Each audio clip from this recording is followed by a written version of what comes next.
5 साल में सरकार का रिपोर्ट कार्ड देखा जाएगा। सरकार ने क्या काम किया है उसका अवलोकन करेगी जनता और दोबारा उसको मैंडेट देगी। आजकल हम लोग क्या देखते हैं कि सारे राजनीतिक विमर्श को जो है चुनावी परिणाम, और ये बड़ी शर्म की बात है और बड़ी बेशर्मी से लोग जो है टीवी स्टूडियो में बैठ करके बोलते हैं रिजल्ट आने के बाद। हम सबको जो है अपने ऊपर एक सवाल खड़ा करना चाहिए कि जब रिजल्ट आ गया है तब ये आप क्यों कहते हैं? रिपोर्टर भी बोलते हैं, पार्टी के स्पोक्स पर्सन भी बोलते हैं, अब असली खेला शुरू होगा। क्या खेला शुरू होगा?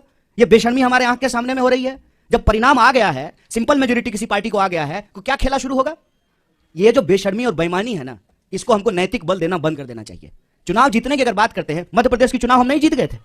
कैसे मध्य प्रदेश में हमारी सरकार चली गई? क्या कर्नाटक में हम चुनाव नहीं जीत गए थे? क्या गुजरात में हमने जो है वो सिचुएशन नहीं देखा? जो लोग यहां बैठे हुए हैं उसके ऊपर आप तमाम तरीके का आरोप लगाते हैं, और वही लोग जो है जब भाजपा के दफ्तर में जाकर के बैठ जाएंगे तो सब ठीक हो जाएगा। क्या इस पर हम सवाल खड़ा नहीं करेंगे? आज इस देश में इंस्टीट्यूशंस पे अटैक है और इलेक्शन एक कंपोनेंट है। हमको दूसरे इंस्टीट्यूशंस के भी बारे में सोचना पड़ेगा। पार्लियामेंट अचानक से बंद कर दिया गया, बताइए, अचानक कोविड हो गया और सुबह में कोविड हुआ और शाम में कोविड समाप्त हो गया। वही लोग जो मास्क लगा करके पार्लियामेंट में आए थे सुबह में, शाम में मास्क लगाना भूल गए। भीड़ में जाते हैं तो मास्क नहीं लगाते हैं। जब रैली में जाते थे, जब डेल्टा वेरिएंट था, दीदी ओ दीदी कर रहे थे बंगाल के चुनाव में जाकर के, डेल्टा वेरिएंट था, तब जो है मास्क नहीं लगा रहे थे। और जब चीफ मिनिस्टर्स के साथ ऑनलाइन मीटिंग हो रही है, जूम कॉल हो रहा है, तब मास्क लगा लिए हैं। लोग को मूर्ख समझते हैं, बेवकूफ समझते हैं। चुनाव हम लड़ते हैं, चुनाव हम लड़ेंगे, लेकिन चुनाव के परिणाम के आधार पर यह कहना कि कांग्रेस पार्टी खत्म हो गई है, तो देख लीजिए कांग्रेस पार्टी खत्म हो गई है। तो जिस यात्रा को आप 7 सितंबर से इग्नोर कर रहे थे, जो ही हम दिल्ली के दरवाजे पे पहुंचे हैं तो पेट में जबरदस्त मरोड़ पैदा हो गया है। तमाम कोशिश कर रहे हैं, पूरे देश में हमको परमिशन लेने की जरूरत नहीं पड़ी, क्योंकि यह भारत जोड़ो यात्रा है, दिल्ली की यात्रा नहीं है। लेकिन जो है दिल्ली में जो है अड़ंगा लगाने की कोशिश की जा रही है। तो इस बात को हम सब लोग समझें। आज हमारा देश जिन परिस्थितियों से गुजर रहा है उसको स्वीकार करें। चुनाव है, चुनाव लड़ेंगे, हारेंगे, जीतेंगे, एक बात है, लेकिन चुनावी प्रक्रिया भी चलती रहनी चाहिए। इलेक्शन कमीशन भी ठीक से काम करना चाहिए। एक सवाल हमारी यात्रा के ऊपर, बच्चे क्यों आ रहे हैं? बच्चों को लेकर के जो है हमारे ऊपर केस किया गया, कंप्लेन किया गया। और मोदी जी जब गए गुजरात में कैंपेन करने के लिए तो बच्चा को बिठा करके अपने साथ चुनाव प्रचार कर रहे थे, तब इलेक्शन कमीशन कहां चला गया? नियम कानून सबके लिए बराबर होगा ना। विपक्ष के लिए जो होगा वही सत्ता के लिए भी होगा। तो चुनाव के इर्द गिर्द विमर्श बना करके ना, हार जीत के इर्द गिर्द, और उस हार जीत में भी कोई नैतिकता नहीं है। जीती हुई पार्टी का विधायक खरीद करके सरकार बना लेना, जब तक यहां थे तो जो है देश विरोधी थे, हरियाणा में ऐसी।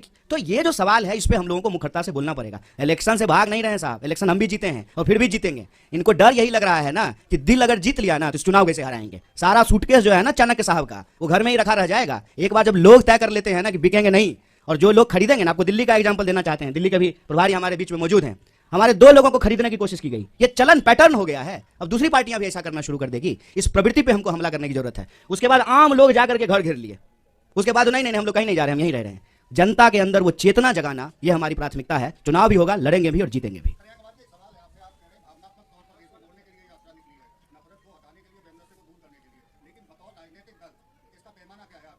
देखिए, भावना एक बात है, भूख का भी सवाल है।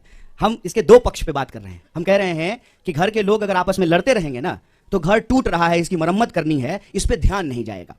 तो हम कह रहे हैं कि इसका एक पक्ष ये है कि देश में रहने वाले सब लोग भारतीय हैं। हरियाणा के लोग भी भारतीय हैं, बिहार के लोग भी भारतीय हैं, हम सब भारतवासी हैं, और हम सब के मिलाने से ही देश बनता है। और लेकिन ये जो लोगों को आपस में लड़ाया जाता है, भावनाओं को जो भड़काया जाता है, भावना आजकल गजब हो गया है, जब देखिए तब भड़क जाता है, लेकिन भूख के सवाल पे नहीं भड़क रहा है। तो भावना और भूख दोनों जो है इस यात्रा के उद्देश्य हैं। प्राइमरली अर्थशास्त्रियों ने भी यह कहना शुरू कर दिया है कि अगर देश में नफरत का माहौल रहेगा तो रोजी रोटी का सवाल गायब रहेगा।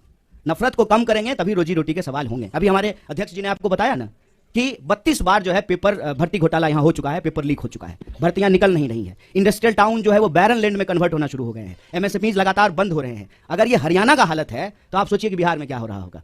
तो देश के लोगों के जो बुनियादी सवाल हैं, उन सवालों पर राजनीतिक विमर्श हो, और ये तभी संभव हो पाएगा जब हम देश के लोग आपस में एक टीम की तरह काम करेंगे। कोविड है तो पहले संसद का सत्र रोका जाए। प्रहलाद जोशी ने आपके उस सवाल पर अटैक किया है कि कांग्रेस के नेता विदेश में छुट्टी मनाने के लिए खुद यात्रा तोड़ना चाहते हैं। ये बिल्कुल बकवास है, बिल्कुल बकवास, बिल्कुल गलत, और समय दिखाएगा कौन झूठ बोल रहा है और कौन सच बोल रहा है। मैं प्रहलाद जोशी के स्तर पर गिरना नहीं चाहता हूं। वो मंत्री हैं, वरिष्ठ मंत्री हैं, जिम्मेदार तरीके से उनको बोलना चाहिए। और जो पार्लियामेंट आज एडजर्न हुआ है उसका कारण भी जान लीजिए। जब पार्लियामेंट की शुरुआत हुई थी तब कई विपक्ष पार्टियों ने मांग की थी कि सरकार के पास कोई बिल्स नहीं है, एजेंडा नहीं है। आप 30 तारीख तक चलाना चाहते हैं, 29 तक चलाना चाहते हैं, तो 23 तारीख को आप एडजर्न कीजिए। ये मांग कांग्रेस पार्टी से नहीं, डीएमके से आया था, कई बीजेडी से आया था, कई क्षेत्रीय पार्टियों से आया था। पहले दिन से मांग हो रही है कि सरकार के पास कोई विधेयक ही नहीं है पारित कराने के लिए। तो बिजनेस नहीं है तो आप हाउस क्यों चला रहे हैं? अभी इनको एक बहाना मिल गया, कोविड एक बहाना बन गया उनके लिए, और आज इन्होंने एडजर्न करा ली। हालांकि वास्तविकता ये है, हकीकत ये है कि उनको एडजर्न कराना ही था, क्योंकि कुछ बिजनेस बाकी नहीं रहा 4 दिन के लिए। इस पे मुझे एक जो आपने सवाल पूछा है बहुत जरूरी सवाल है। छुट्टी को लेकर के एक मैसेज घूम रहा है कि भारत जोड़ने वाले मिस्त्री, यही शब्द है। मुझे कोई शर्म नहीं है बोलने में, जो उनको शर्म नहीं है जो लिख रहे हैं मैसेज, तो मुझे पढ़ने में क्या शर्म होगी। भारत जोड़ने वाले मिस्त्री जो है वो 24 तारीख से लेकर के 2 तारीख तक छुट्टी पे रहेंगे, क्योंकि उनको छुट्टी मनाने के लिए विदेश जाना है। यही व्हाट्सएप पे मैसेज आया होगा, हमको भी आता है। उस मैसेज का पीछे इतिहास क्या है हमको जानना पड़ेगा। जब यात्रा अनाउंसमेंट हुआ ना सर, हमारे जान पहचान के लोग जो भाजपा के नहीं है, उन लोगों का भी यही प्रश्न था, राहुल जी पैदल चलेंगे? हम बोले नहीं, प्रधानमंत्री जो 8,500 करोड़ का फ्लाइट खरीदे हैं ना, वो दे देंगे गिफ्ट में, रिटर्न गिफ्ट में देंगे, उससे चलेंगे। 12 करोड़ का जो कार खरीदे हैं ना, उस पर चला जाएगा। इस तरीके से नेताओं को लेकर के, खास करके विपक्ष के नेताओं को बदनाम किया गया है कि जो सामान्य बात है, उस सामान्य बात को भी हम भरोसा नहीं कर पाते हैं। और राहुल जी ने बहुत अच्छा जवाब दिया था कि हम कोई इकलौते नहीं हैं, इस देश में लाखों करोड़ों तपस्वी हैं जिनको हम किसान कहते हैं। और कोरोना की बात हो रही है ना, मैं कोरोना याद दिलाता हूं, यही फरीदाबाद शहर है, साइकिल चला करके बिहार के मजदूर गए, पैदल अपने बच्चों को पीठ पे बांध करके जो है मजदूर बिहार गए। तब तो जो है कोरोना नहीं याद आ रहा था। आज जब हम पैदल चले हैं कन्याकुमारी से, 100 दिन से ज्यादा चलते हुए हो गया है 3000 किलोमीटर, तब समझ में आ रहा है कि पैदल चलने का दर्द क्या होता है। ये बार बार विपक्ष के नेताओं को लेकर के ऐसा मैसेज करते हैं, जबकि अगर हम सिद्धांत की बात करें तो कांग्रेस पार्टी इस देश में 8 घंटा मजदूरों को काम करने का अधिकार होना चाहिए, इसको लेकर के कानून बनाया। सप्ताह में 2 दिन छुट्टी होनी चाहिए, सैटरडे और संडे, इसको लागू कराया। तो यात्रा में जो लोग चल रहे हैं वो छुट्टी ले रहे हैं, तो ये अमानवीय है क्या? ये अमानवीय उसको लगेगा ना जिसने कभी अपनी पारिवारिक जिम्मेवारी नहीं उठाई। कोई होता ना जिसके साथ छुट्टी बिता सकते थे तो ये सवाल नहीं बोलते। जो लोग अपने आत्ममुग्धता का शिकार होता है ना, जिसने जिंदगी में इंसान बनाया ही नहीं, क्या करेगा छुट्टी लेकर के? फुटबॉल मैच देखते हुए दृश्य देखे थे आप सब लोग, ग्रुप में फुटबॉल मैच देख रहे थे, एक साहब अकेले टीवी पे फुटबॉल मैच, बताइए फुटबॉल का मैच कोई अकेले देखता है? देखे थे कि नहीं देखे थे? इस बात को समझिए। और जो तमाम लोग परिवार बना रहे हैं ना, शादी कर रहे हैं, बच्चे पैदा कर रहे हैं, ये आपको अनैतिक बोल रहे हैं। और खुद जो जिम्मेवारी नहीं निभा पाए, डर से भाग गए, क्योंकि आई लव यू कहने के बाद आई लव यू टू भी होता है और उसको निभाना भी होता है।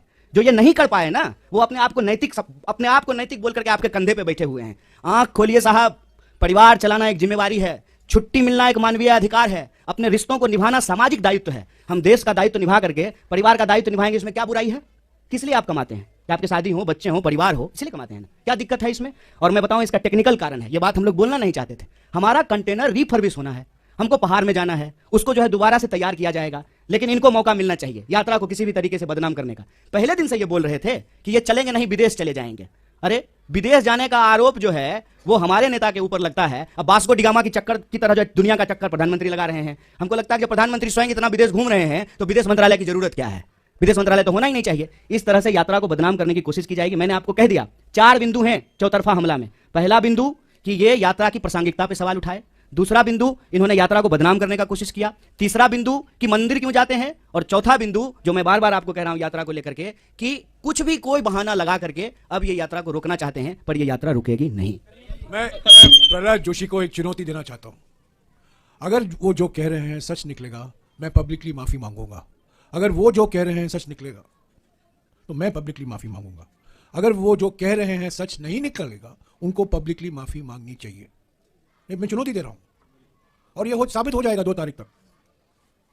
ट्रैवल रिकॉर्ड, हमारे सबके ट्रैवल रिकॉर्ड सरकार के पास है, सीट नंबर भी सरकार के पास जानकारी होगी। अगर वो जो कह रहे हैं सच निकलेगा, मैं माफी मांगूंगा। अगर वो कह रहे हैं गलत निकलेगा, उनको ये धैर्य होना चाहिए, खड़े होकर माफी मांगे, क्योंकि बार बार ये बकवास बातें करते रहते हैं। सर सवाल ये है कि आप एक जिम्मेदार राजनीतिक दल है,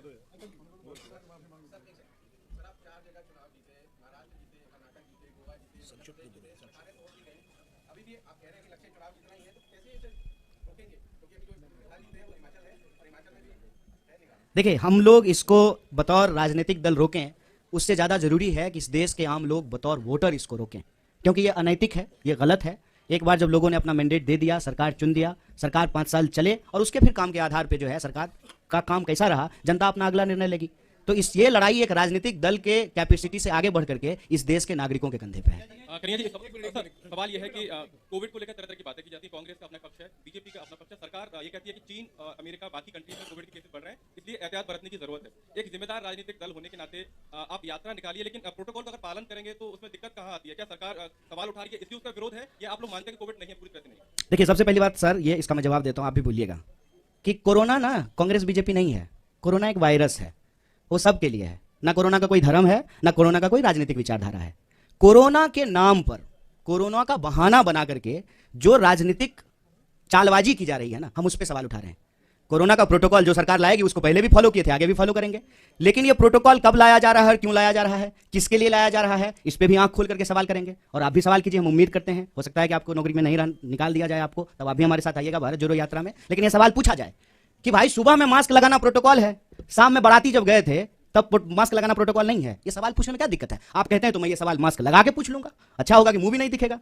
देखिए, इस पे ना रैशनल तरीके से जो है हम लोगों को समझना पड़ेगा कि रैली में कोरोना गायब हो जाता है, ठीक है, और जूम मीटिंग में कोरोना आ जाता है।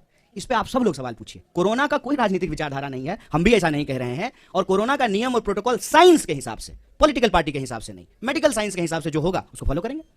आज सुबह से मैं मास्क पहना हूं और आज सुबह मैंने सभी भारत यात्रियों से गुजारिश की वो मास्क पहने। कल सभी लोग मास्क पहनेंगे। आज कुछ लोग, एक मिनट, आज कुछ लोग मास्क पहने क्योंकि हमारे पास 250 मास्क नहीं थे, पर मेरे पास थे तो मैंने पहना, और कल सब लोग पहनेंगे। अगर मास्क पहनना जरूरी है, हम पहनेंगे, उसमें क्या है?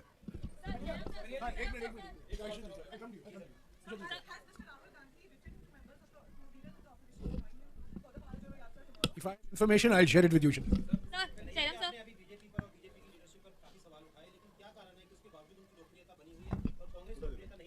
देखिए, मैंने उनके सवालों के जवाब दिए। मैं भाजपा के ऊपर अपना समय कभी नहीं बर्बाद करूंगा साहब। सवाल हम हमेशा देश की जनता के लिए उठाते हैं।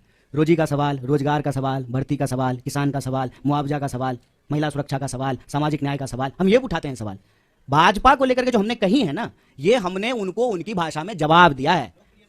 लोकप्रियता तो आपकी भी कृपा है साहब मैं इस पे बोलना नहीं चाहता हूँ जयराम सर, एक क्वेश्चन आपसे है sir, because sir, not just Bharat Jodo Yatra, but there are other rallies. Who is asking the question? Oh, sorry. The other rallies are also underway because Karnataka assembly elections are coming in, and JDS is also doing a rally in Karnataka, Panch Ratna Yatra. So that is also under the scanner because many of the states have also issued the COVID guidelines. What is your response to that? Because other rallies are also taking place, but the question arises for the Bharat Jodo Yatra. No, I have said, and let me repeat it. Any protocol based on scientific and medical advice that is uniformly implemented will be followed by the Congress party. We have always followed it. We were not the party which gave a solution that the COVID situation will be won in 18 days, like the Mahabharat war. There was one gentleman who said that we will win the war on COVID in 18 days. There was one gentleman who advised Indians to deal with the COVID epidemic by going to their balcony, tali bajao, ghanti bajao. These were the remedies that were given for COVID, if you recall. We were not that political party. If there is a protocol, scientific protocol, medical protocol, health protocol, we will follow it. And I am telling you voluntarily today. And I wore the mask longer than the Prime Minister wore it yesterday. Yesterday the Prime Minister's mask was for the TV. So I have advised the Bharat Yatris this morning, at 5 o'clock this morning. They couldn't, many of them were not carrying masks because none of us anticipated this situation that has arisen out of the Health Minister's letter. So we will, if there is a directive to wear masks, we will wear masks. If there is a directive to maintain social distancing, we will maintain social distancing. I don't understand what the controversy is all about. There is no directive. There is no protocol. Are you going to stop flights from China? Are you going to stop flights? Nowadays you don't have to stop, you can't only stop flights from China because you can go to Frankfurt and then come to India. So are you going to stop international flights? We are not doing anything of that sort. So I am saying, this whole COVID drama in the last 2 days has been orchestrated to defame and derail Bharat Jodo Yatra from coming to Delhi. That's the only objective. आप कन्हैया जी से पूछिए क्योंकि वो मैं तो guest artist हूँ, तो main actor question बोलो यार।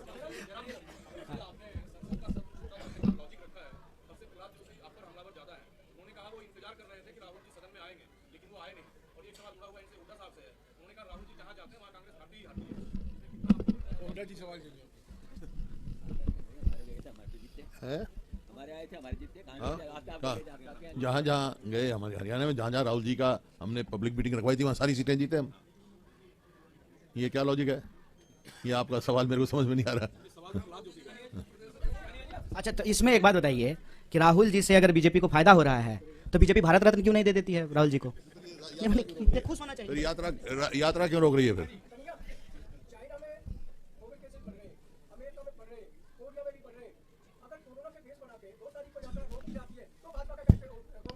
नहीं, बढ़ गए हैं, ये बड़ी चिंता की बात है, लेकिन भाजपा के एक मंत्री ने कहा कि फिर गाना गा देंगे, कोरोना चला जाएगा, गो कोरोना गो।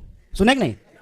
भाजपा के एक मंत्री ने पार्लियामेंट के प्रीमाइस में कहा कि पिछली बार भी हम गाना गा दिए थे, गो, कोरोना चला गया, इस बार कोरोना आएगा फिर हम गाना गा देंगे, गो कोरोना गो। हम ये नहीं कह रहे हैं, हम ये कह रहे हैं कि हम साइंस में बिलीव करते हैं, जो भी प्रोटोकॉल सरकार का होगा, जो एडवाइजरी होगा, उसको फॉलो करेंगे।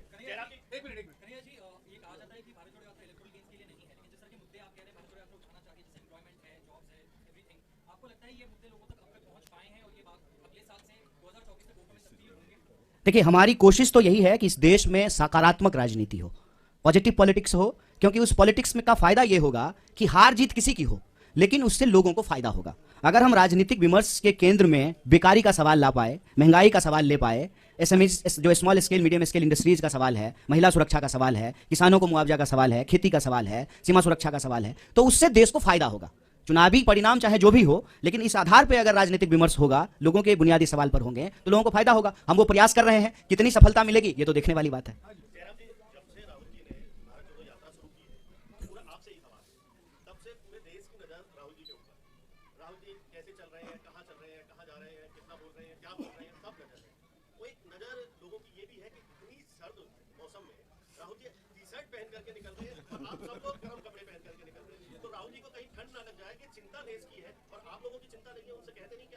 ये आपका एक ऑब्जर्वेशन है, सवाल नहीं है। तो क्या मैं क्या जवाब दे सकता हूँ? नहीं, मैं क्या जवाब दे सकता हूँ? नहीं लगती है, वो थिक स्किन है। चलिए, ये लास्ट क्वेश्चन। हाँ, 2004 में सोनिया गांधी जी पैदल चली तो 2005 में हरियाणा में हुड्डा सरकार बनी।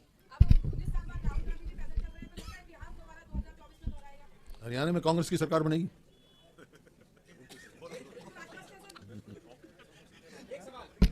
एक मिनट अभी दिल्ली के बारे में कुछ और जानकारी किसी जी देंगे?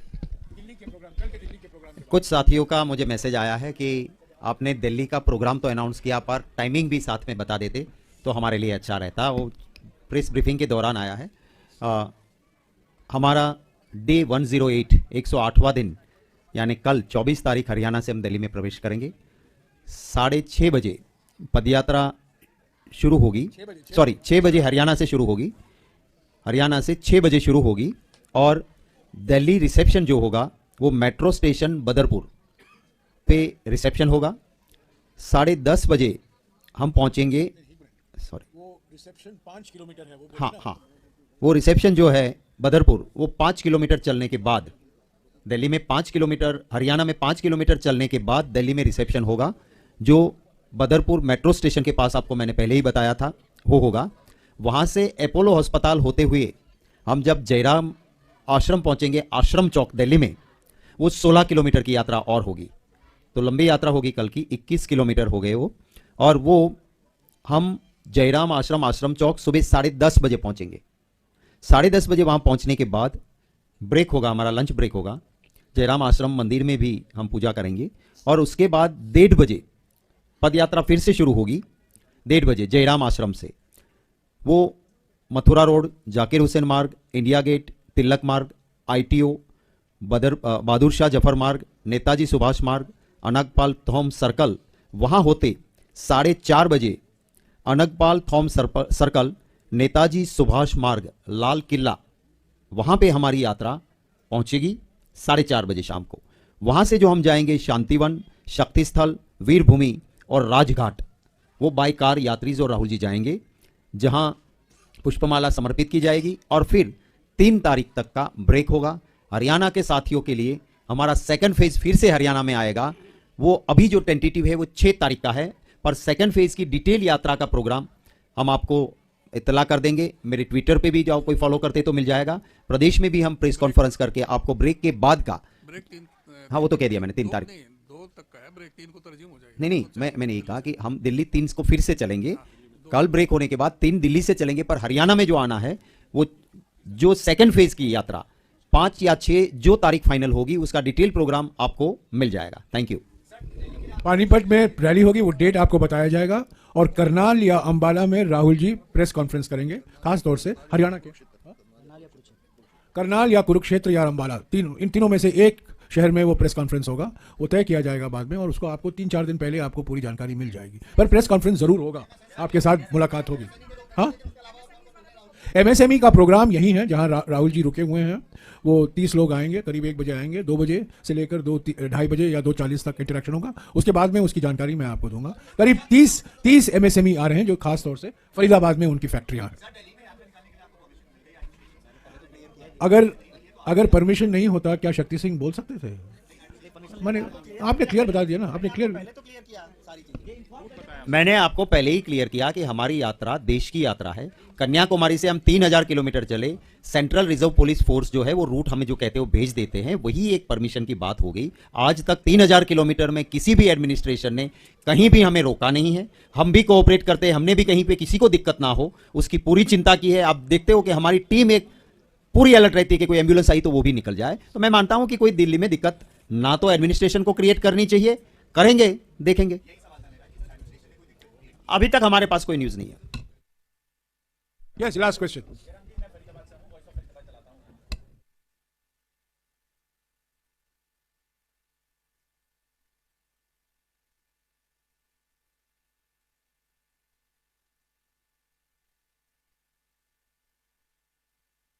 मैं हुडा जी से गुजारिश करूंगा और लोकल एमएलए से भी। ऐसा है, जहाँ तक भ्रष्टाचार का सवाल है, इस सरकार ने सारे रिकॉर्ड तोड़ दिए और निरंतर हम असेंबली में भी और बाहर भी हर जगह करते रहे। यहाँ भी धरने किए फरीदाबाद हमारे विधायक जी ने, और जगह भी हुए जो भी हमारे लोकल लीडर्स है, क्योंकि ये सबसे भ्रष्ट सरकार है और यही कारण है कि प्रदेश में कर्जा बढ़ रहा है और काम कुछ नहीं हो रहा है। पूरे जोर शोर से आवाज उठा रही पूरी कांग्रेस सरकार इस पे, और पूरी लड़ाई लड़ेंगे। अब विधानसभा का स्तर आ रहा है, उसमें भी इस बात को भ्रष्टाचार को लेकर बोलेंगे, लड़ेंगे।